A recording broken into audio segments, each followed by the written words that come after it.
Combat Jiu-Jitsu is back, this time the Featherweights, Sunday, March 24th, live from Mexico City and exclusively on UFC Fight Pass. Zack Snyder made it to the finals in the Bantamweight show, almost took that belt. Now he returns, going up a weight to the Featherweights. He's got a huge win over UFC star Diego Lopez.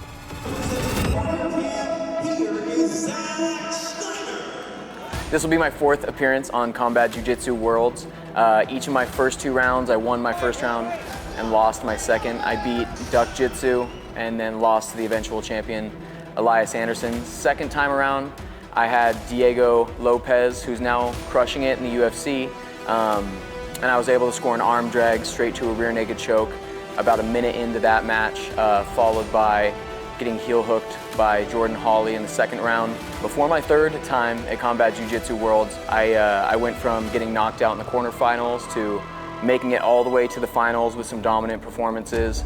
But I did end up coming short against Dorian Olivares.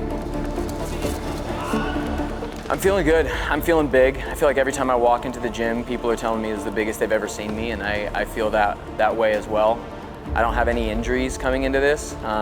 Not banged up. I leave training feeling tired, but feeling good about it every single day. Focus on being good at jiu-jitsu and my mindset and my game plan and my tactics, and go out there ready to scrap. I want combat jiu-jitsu to be my route to being a world champion. I think I love jiu-jitsu so much, and I think combat jiu-jitsu really adds a lot to jiu-jitsu that jiu-jitsu might be missing. You know, really the knock a lot of times is that some of these positions are unrealistic because there's no striking, and you can obviously take advantage of that, especially from certain bottom positions. So adding in the fact that you can strike a little bit, I really feel like makes this as complete of a grappling rule set as you could get. So winning a world title in combat jiu-jitsu, to me, is as good as winning in any other format with the added in intensity of, hey, you had people swinging at your face, you swung at some other people's, it was exciting for the fans. Went down to Mexico City for this one, so it would mean everything. It would be a big deal for me to come home with this one. Whenever I go out and compete, I want to put on a show and show everyone around that, hey, this is something worth doing, it's something worth watching, it's something to be excited about. It's something that deserves to have its own super fights and paid matches and professional avenues. So only thing I can control is going out and trying to have like really fun matches, things that people want to see, things that get people excited, things that, you know, I want you to be able to watch one of my jiu-jitsu matches or a combat jiu-jitsu match and be just as engaged and have just as many jump out of the chair moments as watching like a kickboxing or an MMA. And I don't think most people expect that when they see jiu-jitsu, but I want them to expect that when they see me grapple. You can expect people throwing hands, you can expect people fighting hard for a lot of money and a big shiny belt, and you can expect people making some pops. Those crowds in Mexico are pretty fun. They have a big fight culture down there, so even they go in there not knowing you, but man, by the end of that bracket, they've been watching you for several matches, rooting for you.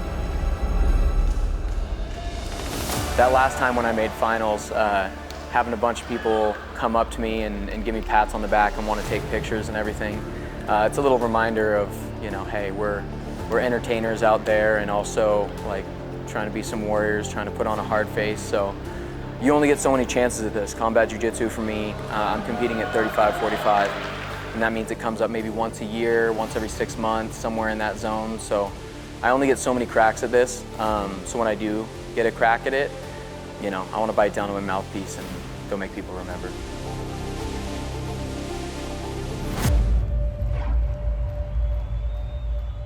Gabriel Dafron is back, and he had an epic matchup with Zack Snyder in the Bantamweight show. It was super close. He's coming back for revenge. My name's Gabriel Austin Dafron. I am representing Definitive Jiu-Jitsu. I think when it first started, I was a little bit more nervous with the palm strikes on just like, oh my God, like could die out here. Where I see it now is like the palm strikes really incentivize movement You watch EBI, you watch the combat jiu-jitsu, I feel like it really tailors towards movement and scrambles where you can't be complacent. With the strikes, you can't do that. You got to keep it moving. It's a little bit harder to play guards without connection for sure. You got to be able to wrestle for a minute. You got to be competent from those get down positions. And you got to understand how to play your guards and manage distance. If guys are coming down with the palm strikes, in those scenarios, you got to respect that. A straight ankle lock. Ooh, counter. Bit of anything you can do, I can do better as Schneider and Dafron trying to wrap up the victory here with the leg attack. Schneider really aggressive with that leg attack. Dafron is game though. You have those straight line palm strikes that are, I feel like are fairly unique to the sport.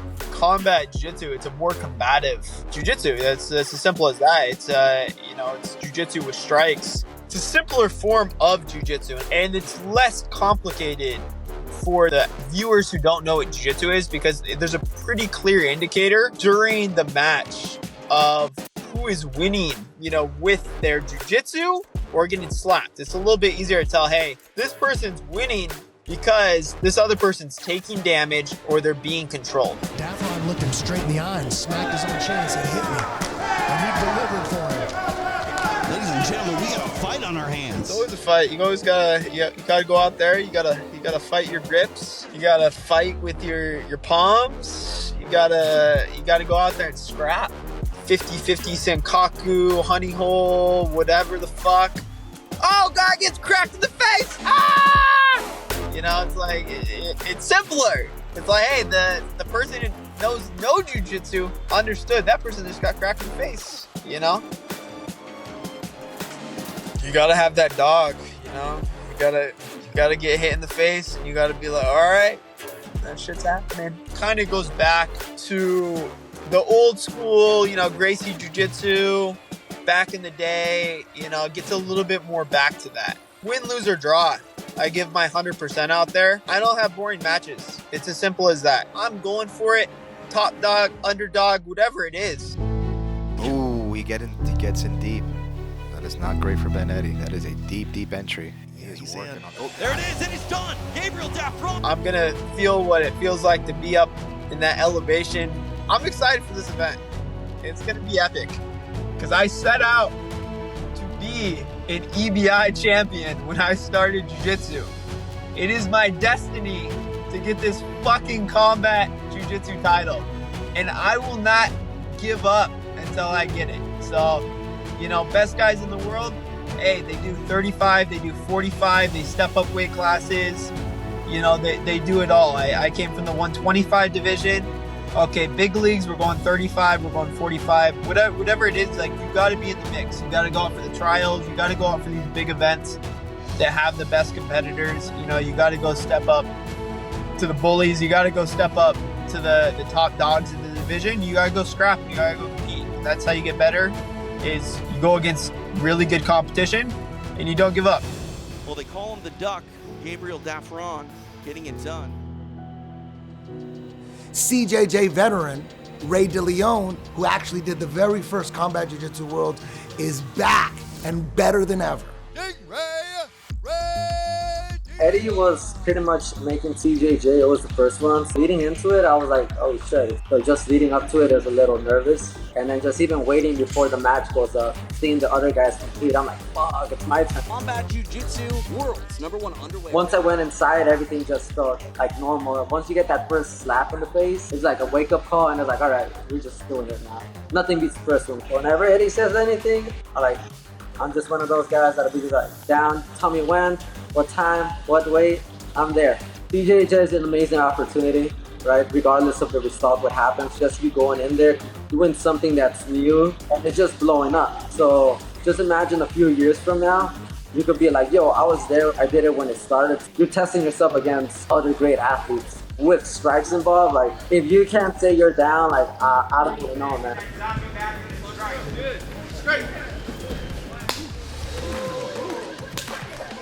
Just from over the years, I've learned a lot. For me, it's still just going in there, doing jiu-jitsu, and try not letting the strikes affect you.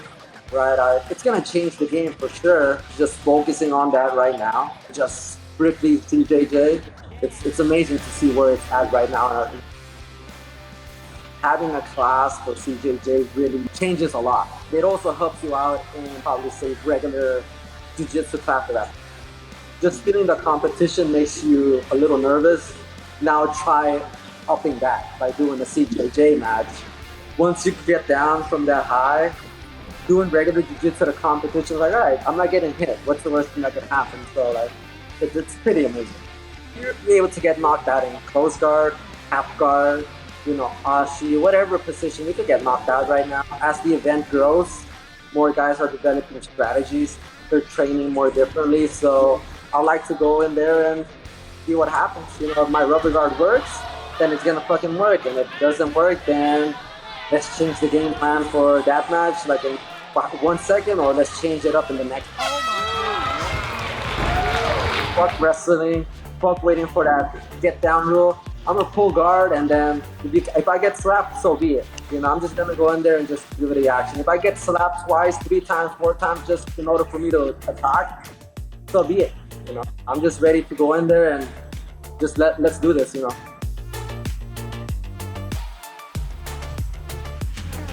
David Weintraub returns. He's responsible for one of the most bloodiest CJJ matches of all time. He also won Mexico CJJ Open and Argentina. Representing Vitor Shaolin, BJJ, it is David Weintraub. My first time fighting at Combat Jiu-Jitsu World in 2020, November, in the lightweight tournament. It's a seeded tournament, so when you're coming in on short notice, a new guy, you're gonna have a very tough opponent. First round, that's almost guaranteed. I was excited for the match. I think it was a valuable experience for me at that time to realize what I needed to start reaching that next level. Last year, 2023, there was combat jiu-jitsu in 3 countries. We had events in the US, Mexico, and Argentina. This year, there already have been combat jiu-jitsu shows in 4 countries. We're in March now. Seeing that kind of rapid expansion of the sport, the sport is probably going to go a lot more places just this year. Combat jiu-jitsu is the highest form of ground fighting that we have in combat sports right now in the modern day, because the athletes are highly specialized. They are specifically grapplers. They're putting all their hours of training and all of their physical training into being the best grapplers that they can be. Nobody's ever wondering what's going on in a combat jiu-jitsu match, because that guy's trying not to get hit and that guy's trying to hit that. Even if they don't know what the position is, they don't know what it's called, they understand what's going on because it's fighting. The matches are 10 minutes, and if you go 10 minutes, you're doing overtime. Overtime is from very high intensity positions, which I think is like the ultimate tiebreaker in grappling. It's like a sudden death shootout. You already went 10 minutes with strikes. It's so hard to fight 10 minutes with strikes. You couldn't get rid of that guy. He couldn't get rid of you. Sudden death shootout. Find out who's going on in the tournament, because you guys are even enough that that's required. You have up to potentially 12 minutes of overtime, essentially. 22 minutes 4 times is 88 minutes of fighting, of high intensity fighting in one night to become a world champion if you don't finish people earlier. And that is one of the hardest things that exists in the combat sports world today. Staying postured up so that he can deliver some hard strikes. You have the specific positions, which no matter what, at some point in a tournament like that, you're gonna get forced into. You have the get down position, you have arm bar, you have back, you have, the fact that from the feet you're wrestling, but you have 1 minute to get a takedown if you want to be on top. That's different from any other grappling sport. Weintraub pressing against the chin, trying to create his posture. Every time you throw a strike, you don't need to be trying to finish a guy with strikes. But you have to know what you're doing with it. Is it a distraction past the guard? Are you accumulating damage because there's just an open opportunity to do damage? Are you making the guy work or making the guy put his hands and arms in positions that he normally wouldn't so you can get that underhook? Every position becomes more complex than it would be without the striking. The field gets narrower and the level gets higher, and your physical ability matters more. You have to be able to go the distance if it's necessary. How you get to the ground matters so much when you can get hit. The get down position itself, it's like perfect for combat jiu-jitsu, more so than it's perfect for pure grappling. People fight for top position, they fight over grips. Even people who would choose not to approach a fight that way in pure grappling, they do it in combat jiu-jitsu because it matters in real ground fighting. And combat jiu-jitsu is ground fighting, it's not just grappling. Oh, he's opened him up. Combat jiu-jitsu is a really vital part of the future and what will ultimately be the history of jiu-jitsu and of grappling. I feel I've made a big jump in my ability since last July. I've accomplished some things in grappling since last July that I hadn't previously, and I'm ready to really go out there and make a statement. Winner of 10 PQ, David Garcia, enters the big show. Now, I knew this guy was gonna be a problem when he was a blue belt. He did a 10 PQ a couple years ago, and I was like, damn. And now he's back, and he's in a black belt and ready to kill. David Garcia, black belt, representing 10th Planet Lombard. I've never done combat jiu-jitsu. I've done MMA, but I definitely want the exposure. I feel like even just getting in on the bracket will be good for me. Just get out there. It'd be a fun experience to be able to go out to Mexico as well. I had done qualifiers a few times. I remember the first time I did it, I lost in the semis, and then I had done it again, and I lost in the finals. And so it was like, it's something that I really wanted to get. I was like, I want to win that tournament. Yeah, I feel like this is a good rule set for me. And with the strikes, I feel like it'll work perfect. I feel like I wouldn't even look as far as like getting into it. Yeah, I just wanted to win it. And I guess third time was the charm. And now I'm excited to get in. I had some tough matches at this last one. 1 in overtime and 2 in regulation, but they were like really tough dudes. I want to be one of the guys to represent at that weight class, knowing that being the representative for 10th Planet at a certain weight, this is awesome. Just being able to win that tournament.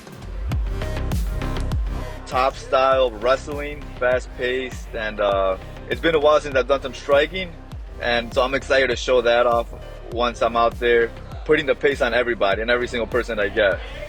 I feel like it's very important because I think some people will focus on just strikes, like maybe an MMA fighter jumping in and he's like, I'm just gonna strike these guys, but you gotta have that perfect balance, that in between of like MMA and jiu-jitsu, because it's not MMA, but it's also not jiu-jitsu, it's something in between. Just been working a different style, I guess more like MMA based, while at the same time keeping that jiu-jitsu style, like working on positions that I might be in, positions where I know I can strike and not get like hit. Just trying to stay safe and just hard rounds all the time, just get ready for that cardio.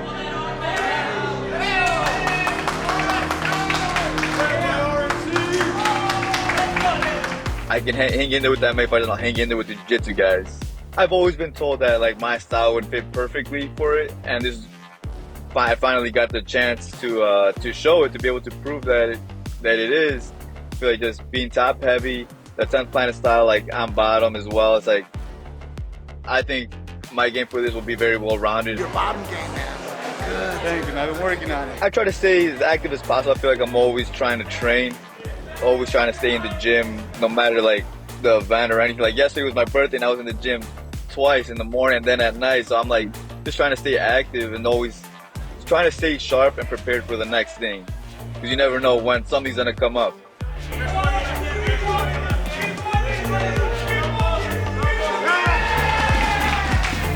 So much build up to it now since like qualifiers, and I'm just ready to get in there, and so much preparation that has gone into it, ready to just show it, ready to show how ready I am. RNC, David Garcia.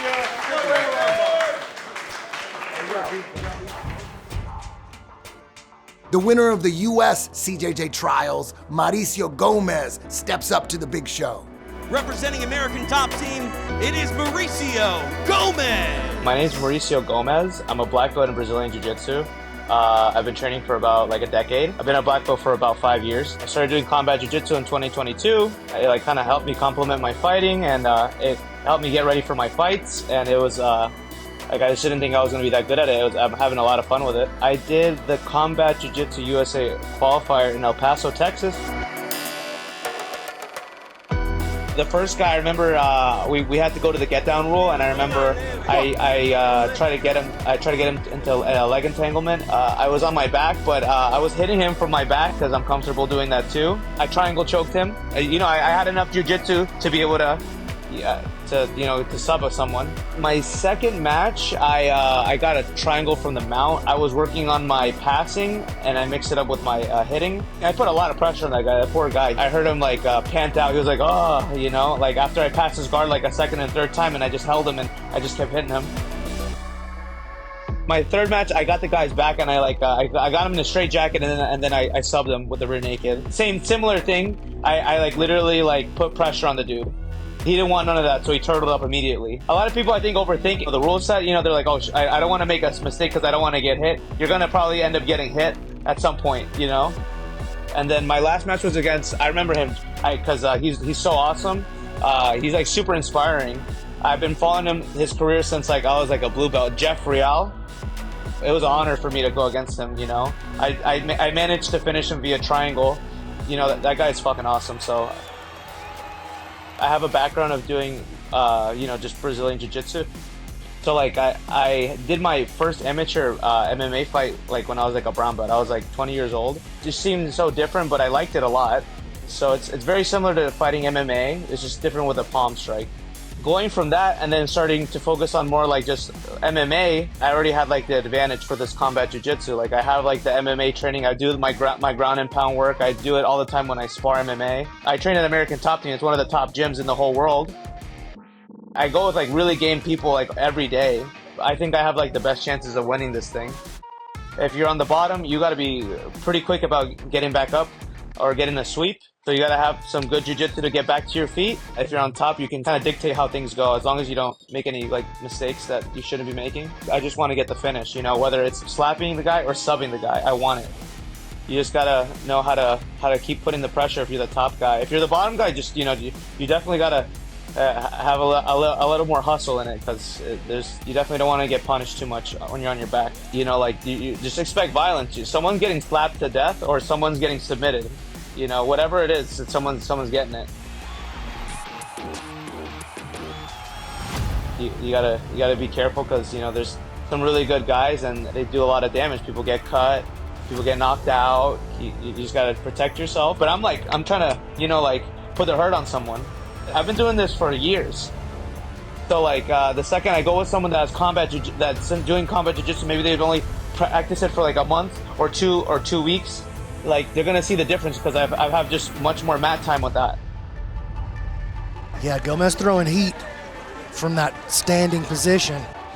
I'm really looking forward to this. The second I saw that they did the featherweights, my mouth started watering. I asked Eddie, I was like, hey, let me get in on this. I feel like this is my shot. After I won the USA qualifier, Eddie even asked me, he's like, can you do featherweight? I'm like, yeah, hell yeah, and I was waiting, either featherweight or lightweight, one of those. I was in my head, I'm like, I gotta take this over.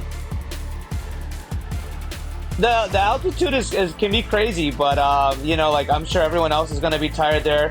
Maybe the guys from Mexico a little bit less, but I'm looking forward to it. I'm definitely taking this super serious, training super hard, and I'll be the best shape I could be for this event.